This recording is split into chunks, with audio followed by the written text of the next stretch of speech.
After enduring 3 years of bullying from Christine, the most popular girl in school, I used her photos to start an online relationship with a powerful CEO. He was gentle and generous, his only flaw being how clingy he was. Soon, with my quick wit, I managed to get a considerable amount of living expenses from him. The day I decided to disappear, I casually asked, "What would you do if I suddenly vanished?" He fell silent for 2 seconds, then said in a low voice, "You really shouldn't try." I didn't think anything of it. I just blocked him and deleted his contact. Later, Christine and I both got internships at a multinational corporation. The day I reported for duty, the chairman of the corporate headquarters happened to be on an inspection tour. I stood at the back of the crowd, looking up, and saw a face that shouldn't have been there. My mind went blank for about 3 seconds. Then I saw his gaze fall on Christine. He paused for a moment, then strode towards us. His name was Maximilian. Maximilian, 32 years old, was the current CEO of the Maximilian Group with a net worth exceeding $10 billion.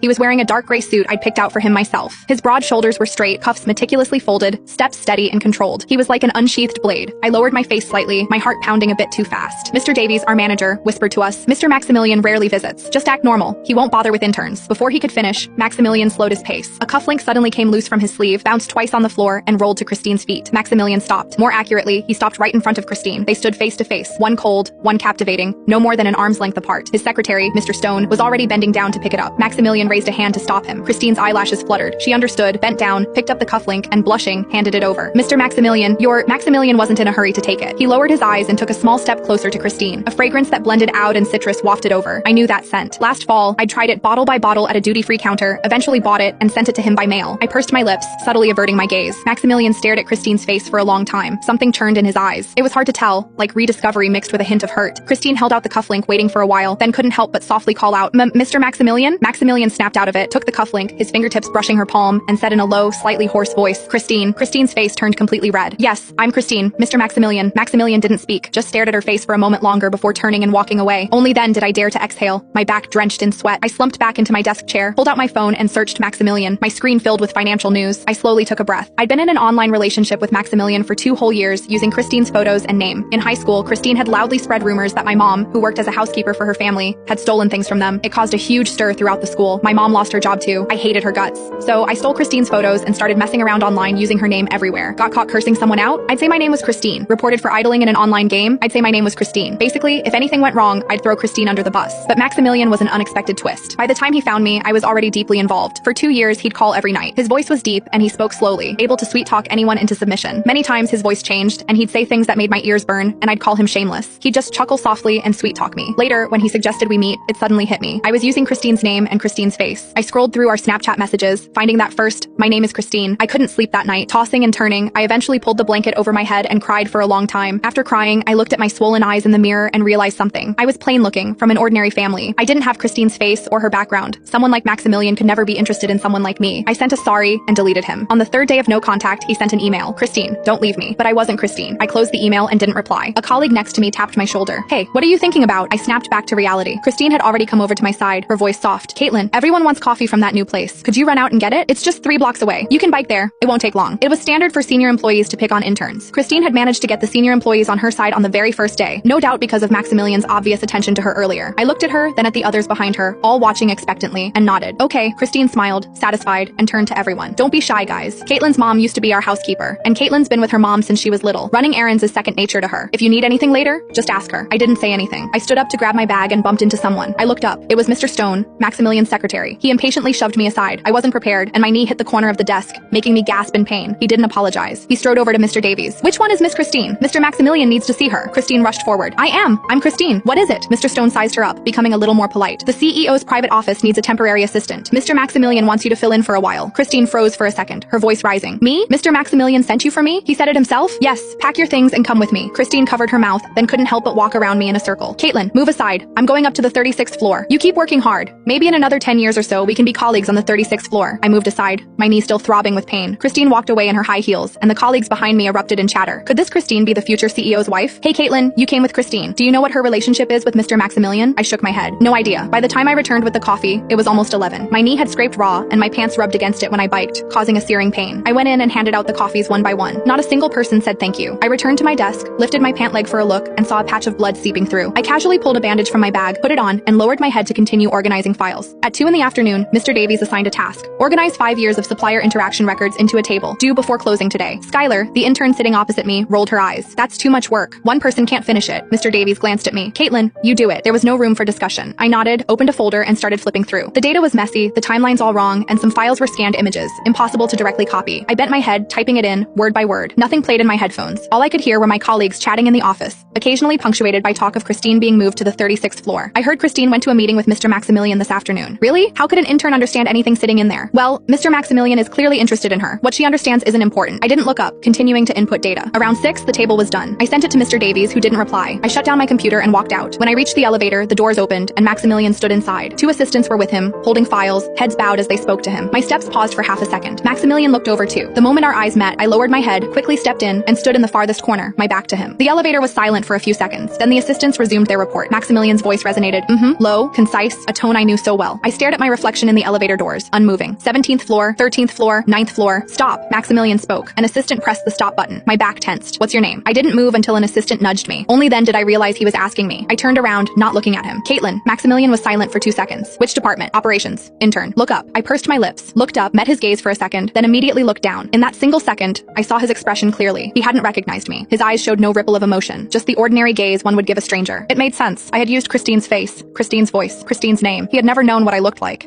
Maximilian retracted his gaze. Continue. The elevator resumed its descent. On the first floor, he walked out first. I stood in the elevator for a few more seconds before stepping out. When I reached the company entrance, the night breeze swept over me. I stood there for a while, pushing down that heavy feeling in my chest, then got on my bike and rode back to the dorm. The next day, Christine came back to get her things, looking like a completely different person. She was wearing a new light pink dress, her hair freshly styled, makeup more elaborate than yesterday. Standing next to her desk, she made the surrounding female colleagues fade in comparison. Where did you all go for dinner last night? Why didn't you invite me? She asked, her tone sweet as she sat down in her chair. You're on the 36th floor now. How could we dare invite you? Christine smiled, a hint of restrained pride in her voice. Oh, I was just helping out. Mr. Maximilian's schedule is too packed, and the secretary's office is understaffed. You attended a meeting with Mr. Maximilian yesterday?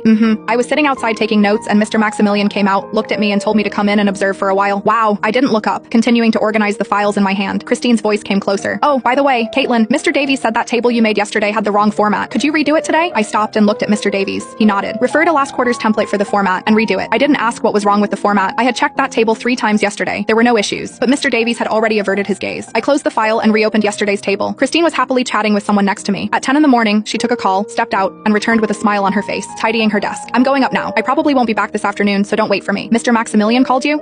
He's going to discuss a contract and he's taking me with him. She turned and left after that. I watched her retreating figure, then brought my gaze back to my work. After redoing the table, I sent it again. This time, Mr. Davies replied, okay. I saved and closed the file, then took a sip of water. My phone vibrated. It was a new email. Sender, M.O. My finger paused on the screen. M.O. was Maximilian's old email alias. I knew it because I had sent him dozens of emails, but I had a new email address. He couldn't possibly know my new address. I opened the email. The content was short. Yesterday in the elevator, you had a small mole behind your left ear when you looked down. Christine doesn't. My phone almost fell to the floor. My phone almost fell to the floor.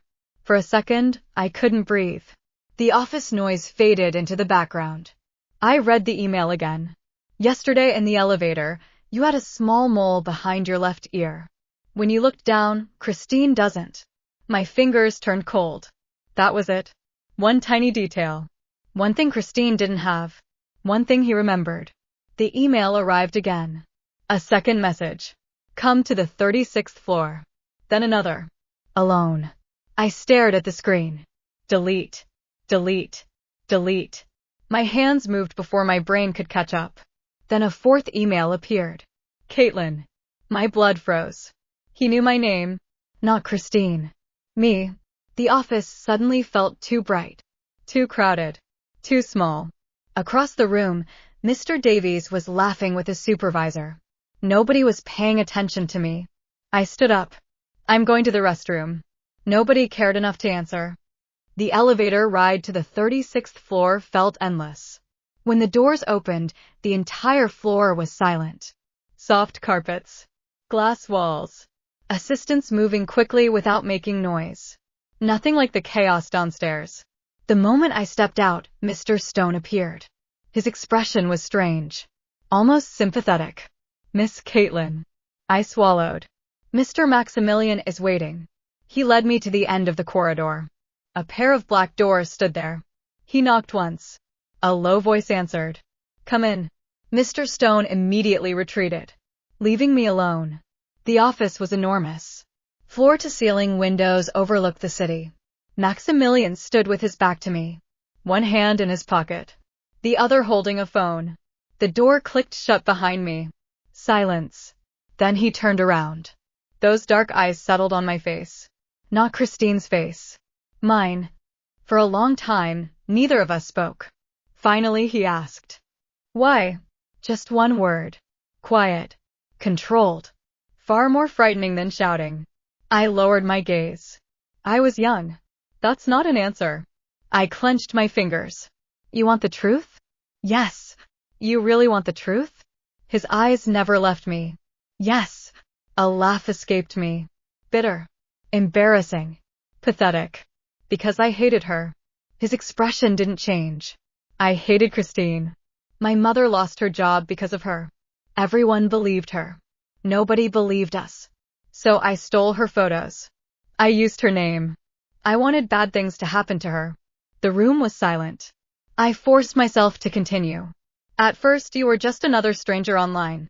I didn't expect anything. But then, my voice weakened. You were kind to me. Maximilian's jaw tightened. I looked away. And that's when I realized I'd gone too far. You weren't talking to me. You were talking to Christine. So I left. The room remained quiet. Several seconds passed. Then he asked, Did you ever tell me a single truth? I froze. The question hit harder than I expected. I thought back. The late night calls. The endless conversations. The stupid jokes. The stories. The arguments. The dreams. Then I whispered. Everything except my name. Something flickered in his eyes. For the first time since I'd entered, he looked affected. Genuinely affected. He took a step closer. Your favorite food? Spicy noodles. Your fear of thunderstorms? I blinked. Real. The stray cat you rescued? Real. The college entrance exam? Real. The scholarship? Real. His voice dropped lower. The girl I spent 2 years talking to? I couldn't answer. My throat tightened. Maximilian stared at me. Then suddenly laughed. A short, disbelieving laugh. I spent 2 years searching for Christine. He rubbed a hand across his face. And all this time, his gaze returned to me. It was you. Neither of us spoke. Then the office door burst open. Christine rushed inside. Mr. Maximilian. She stopped when she saw me. Her smile disappeared. What is she doing here?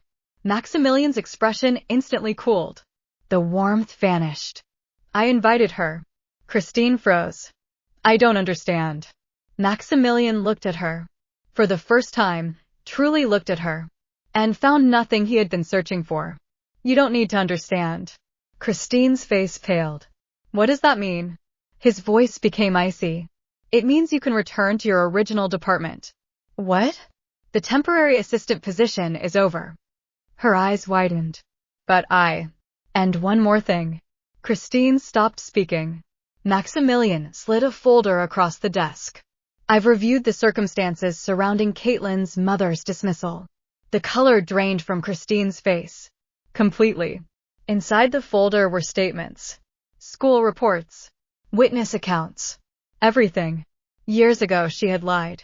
And someone had finally investigated. Maximilian's voice was calm. Would you like to explain why your accusations changed 3 separate times? Christine couldn't speak. You what? Silence. The office suddenly felt very small. For the first time since high school, Christine looked scared. Actually scared. And for the first time since high school, I wasn't. At all. Christine's mouth opened and closed. Nothing came out. The confidence she carried around like a crown was gone. Maximilian waited. Patient. Silent. Far more intimidating than anger. Finally, Christine forced out a laugh. That was years ago. Nobody laughed with her. It was a misunderstanding. Maximilian's fingers tapped once against the desk.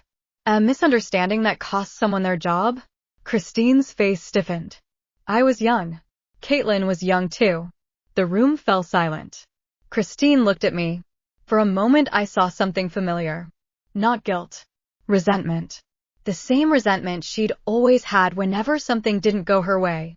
You believe her? She snapped. Maximilian's gaze chilled. I believe evidence. Christine's expression cracked.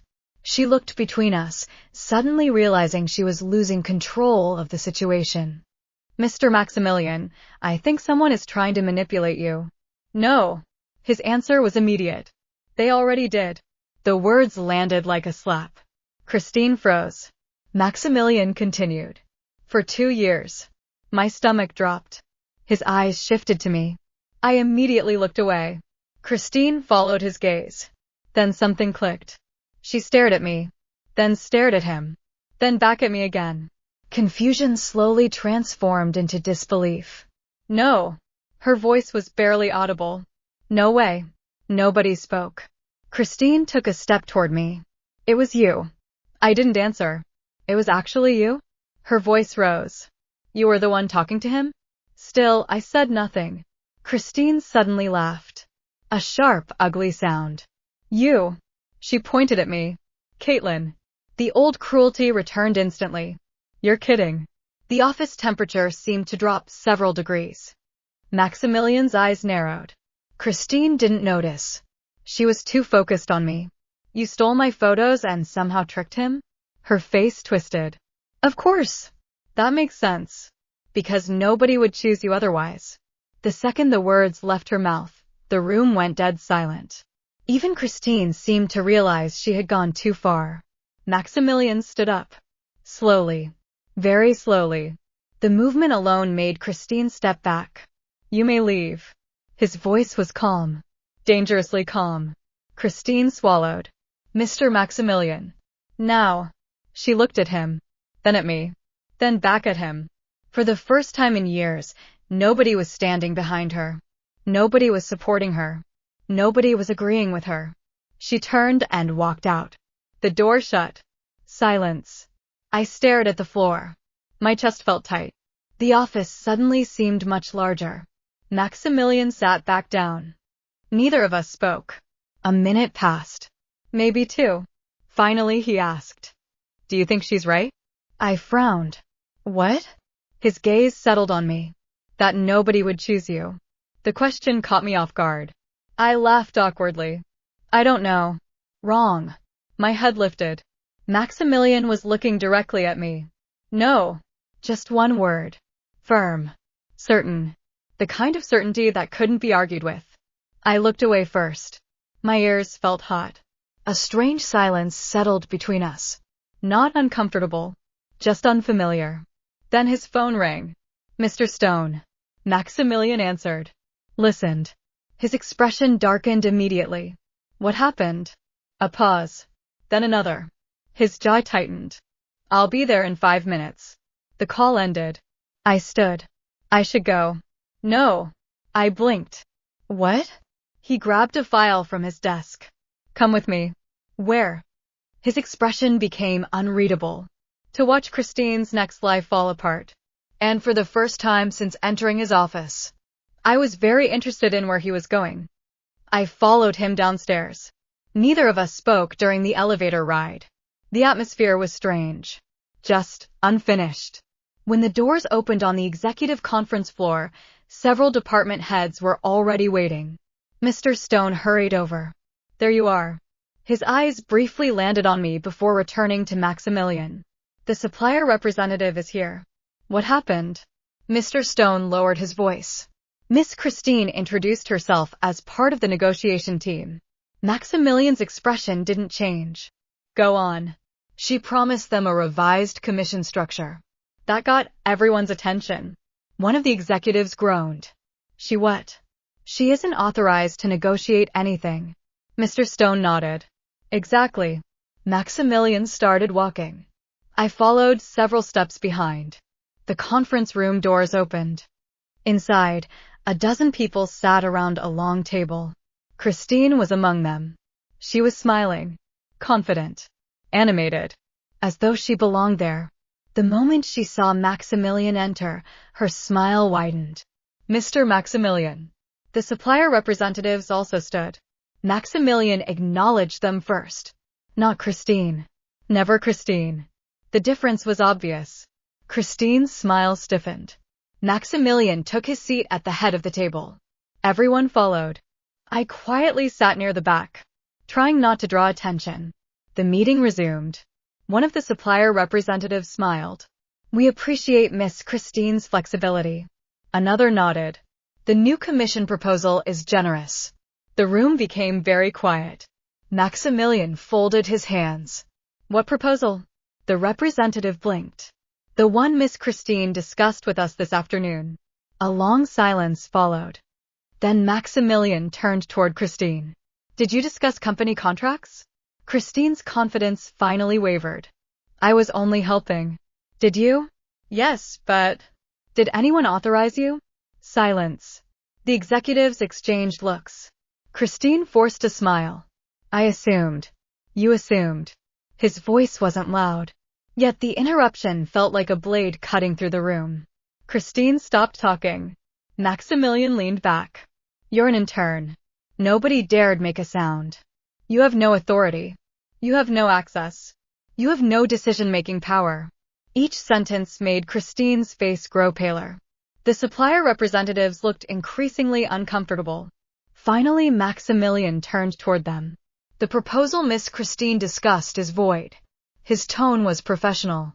The company will honor only terms approved through official channels. The representatives immediately nodded. Nobody wanted to argue with the CEO. The meeting ended 20 minutes later. One by one, people filed out. Eventually, only a handful remained.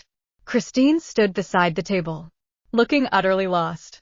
Mr. Maximilian. He looked at her. What? Her eyes glistened. For the first time, she appeared genuinely desperate. Did I do something wrong? The question was almost unbelievable. Even the executives looked surprised. Christine continued. I was trying to help. Everyone said you liked me. The room froze. The words had escaped before she could stop them. Her face immediately changed. Too late.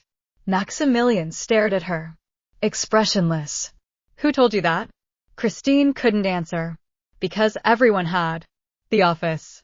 The interns. The managers. Maybe even herself. She had believed it.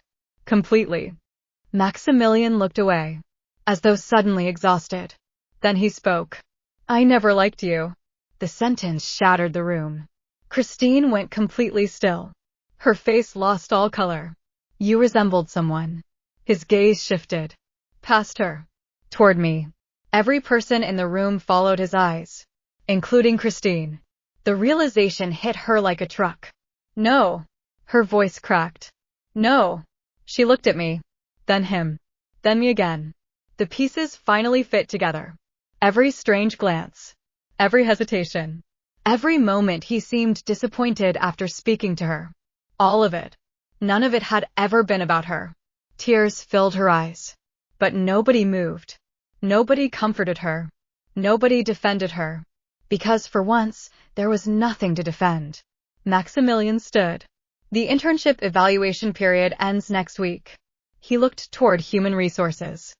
Review all intern performance records. The HR director nodded immediately. Then Maximilian added, without exceptions. Everyone understood exactly what he meant. Just results. For the first time in her life, Christine would be judged by the same standards as everyone else. And judging by the panic on her face, she knew she wasn't ready for that. Christine left the conference room in tears. The door closed behind her. Nobody followed. The executives gathered their documents and quietly dispersed. Within minutes, only 3 people remained. Me, Maximilian, Mr. Stone. Mr. Stone glanced between us, sighed internally, and immediately found an excuse to disappear. I'll prepare tomorrow's schedule. The second he left, the room became silent again. I stared at the table. Maximilian stared at me. Neither of us seemed eager to speak first. Eventually, I stood. I should get back to work. You've already worked 10 hours. I blinked. You counted. His expression remained neutral. I noticed. That somehow felt worse. I picked up my bag. I'm leaving anyway. Caitlyn. My hand stopped. I looked over. Maximilian seemed to be choosing his next words carefully. A dangerous sign. When someone as decisive as him started hesitating, it usually meant whatever came next mattered. Finally, he said, have dinner with me. I nearly dropped my bag. No. His eyebrows lifted slightly. The answer had come too fast. I cleared my throat. I mean, no, thank you. You used to ask me to eat on time. I froze. And now? His gaze remained fixed on me. Now you won't even have one meal with me? My face immediately heated up. That was unfair. Completely unfair. Using old conversations against me. I was a different person online. No. His answer came instantly. The person online and the person standing here are exactly the same. I looked away. Because part of me hated how much I wanted to believe him. The other part knew better. People like Maximilian lived in penthouses. People like me rode bicycles home. Those worlds didn't overlap. Eventually I shook my head. I should go. This time he didn't stop me. I escaped before he could say anything else. The following week was chaos. Rumors spread through the company at lightning speed. Nobody knew the full story. But everyone knew enough. Christine had lost her special status. The 36th floor no longer called for her. The managers who once praised her suddenly became distant. People who used to gather around her desk found reasons to stay away. It was amazing how quickly crowds changed direction. Meanwhile, I tried my best to become invisible. Unfortunately, Maximilian had other plans. Every morning, coffee appeared on my desk. The exact drink I liked. Every afternoon, lunch arrived. The exact meals I preferred. Every time I returned them, they somehow reappeared.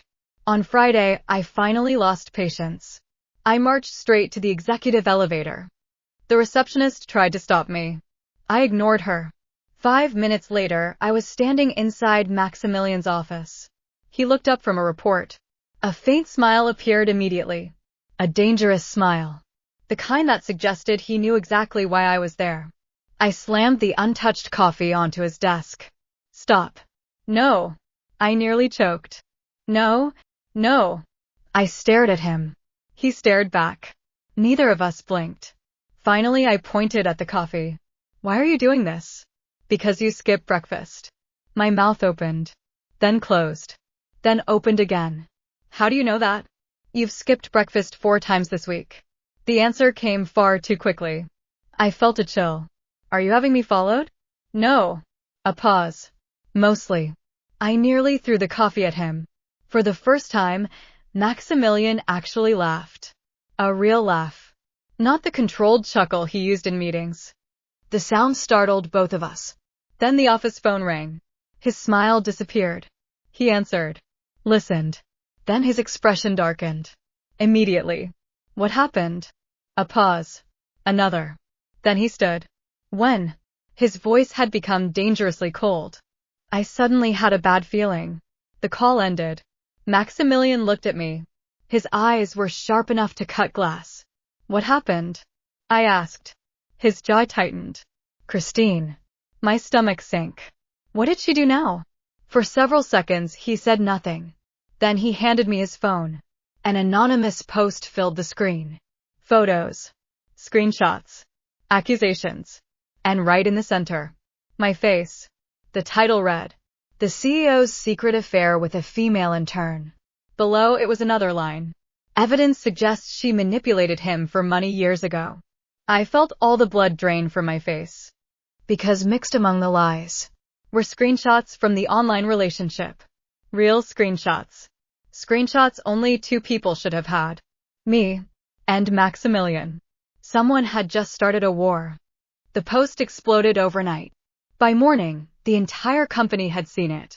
By noon, it was trending on multiple business forums. By evening, reporters were calling the company. The anonymous poster had painted a perfect story. A poor intern seduced a billionaire, manipulated him for money, then reappeared years later to continue the scam. It was dramatic, believable, and almost completely false. Almost. Because some of the screenshots were real. Which meant one thing. Someone had access to Maximilian's private records. 3 days later, the investigation found the culprit. Not Christine. Mr. Stone. The entire company was stunned, including Maximilian. The secretary had been with him for nearly 8 years. Long enough to know everything. Long enough to quietly develop feelings nobody noticed. Long enough to hate the woman Maximilian spent 2 years searching for. When confronted with the evidence, Stone didn't even deny it. He simply laughed. I wanted him to see what she really was. The board terminated him immediately. The company lawyers got involved. The posts vanished within hours. The accounts disappeared. The scandal died almost as quickly as it appeared. A week later came the internship evaluations. The conference room was packed. Every intern sat waiting. Christine looked exhausted. The last few weeks had destroyed her confidence. No special treatment. No executive floor. No admirers following her around. Just work. And unfortunately for her, she wasn't very good at it. The HR director stood. The final rankings have been completed. A screen lit up. Names appeared. 10th, 9th, 8th, one by one. Then, second place, Christine Lewis. The room erupted in surprise. Christine looked relieved, almost tearful. Then the first place name appeared. First place, Caitlyn Morgan. The room went silent. Every head turned toward me. Christine's smile froze. Completely. The ranking wasn't subjective. It was based on attendance, project completion, performance reviews, accuracy, efficiency, everything. For the first time in her life, she had lost. Fairly. The internship ended that afternoon. Most people celebrated, took photos, exchanged contact information, prepared for their next jobs. I packed my desk quietly, ready to leave. A shadow fell across my workspace. I looked up. Christine. For several seconds, neither of us spoke. Then she sat down. For once, there was no audience, no supporters, no crowd, just us. I lost. I shrugged. You did. She laughed weakly, then looked down. I lied about your mother. The word surprised me, not because she admitted it, because she actually sounded ashamed. I thought it would be funny. Her voice became smaller. Then it got bigger than I expected. I didn't answer. Years of damage couldn't disappear because of one apology. Christine understood that. She stood. I don't expect forgiveness. Good. She nodded. A sad smile appeared. Then she walked away. And for the first time since high school, that chapter of my life finally closed. 2 months later, I received a full-time offer from the company. A better salary than I ever imagined.